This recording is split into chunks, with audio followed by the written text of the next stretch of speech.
भाजपा के नेताओं का और भाजपा के मंत्रियों का ये मामला बड़ा ठीक है। खुद स्वयंभू राष्ट्रवादी बन के जो गैर राजनीतिक दल हैं, जो दूसरे दल हैं, जो उनके विरोधी हैं, वो उनके लिए देश विरोधी हो गए। मतलब क्या लॉजिक है? वैसे अब भाजपा के नेताओं का किसी दूसरे राजनीतिक दल को देश विरोधी कहना या कोई खास बात नहीं रह गई। ये एक आम बात हो गई है। जो भाजपा विरोधी हैं, गैर भाजपाई हैं, वो सब इनको देश विरोधी ही लगते हैं और ये इनका अपना एक अलग ही फंडा है। और इस बार ये चरितार्थ कर रहे थे मंत्री बाबूलाल खराड़ी।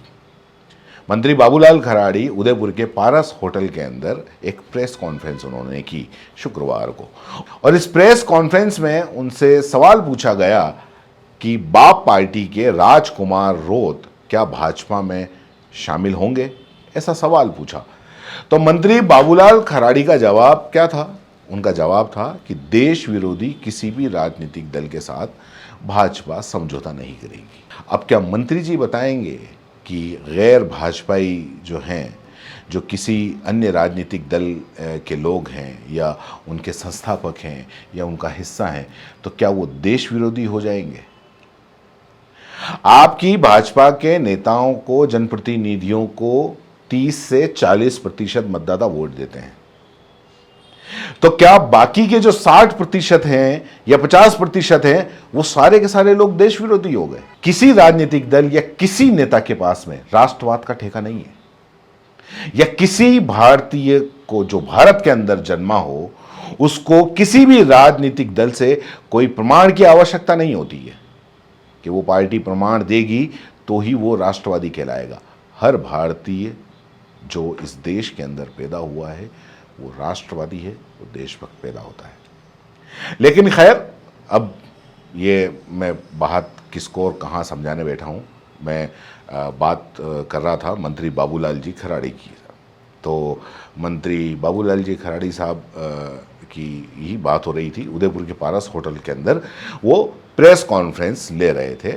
तो खराड़ी जी ने आज जो शुक्रवार को पारस महल के अंदर प्रेस कॉन्फ्रेंस की।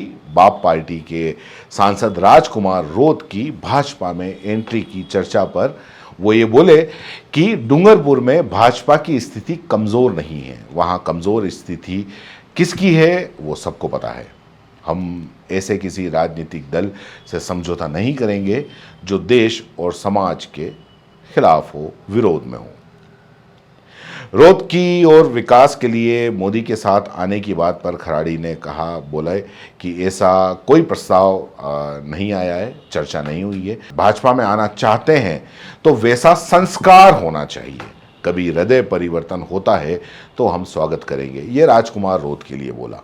उन्होंने आगे ये भी कहा कि आदिवासी जो हिंदू के सवाल पर जब उनसे पूछा तो उन्होंने कहा कि आदिवासी परंपरा से हिंदू हैं। भगवान राम लंका जा रहे थे तब राम सेतु उन्होंने बनाया था, उसमें शामिल नल और नील भी जनजाति ही थे।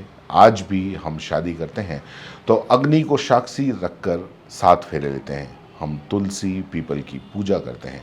आदिवासी हिंदू नहीं है, ये कैसे कह सकते हैं? खराड़ी ने यह भी कहा कि आदिवासी हिंदू नहीं है, ये बात वो लोग कहते हैं जो धर्मांतरित हुए हैं, राजनीतिक लाभ लेने के लिए कहते हैं वो लोग। उसके पीछे भी कई राजनीतिक ताकतें काम कर रही हैं। ये ताकतें आर्थिक और वैचारिक रूप से उनकी मदद कर रही हैं, लेकिन आदिवासी हिंदू हैं और रहेगा। धर्मांतरण के सवाल पर भी उन्होंने कहा कि धर्म परिवर्तन करने वाला व्यक्ति आदिवासी नहीं रहता। ऐसे में वो एसटी के आरक्षण समेत दूसरे फायदे का भी हकदार नहीं रहेगा।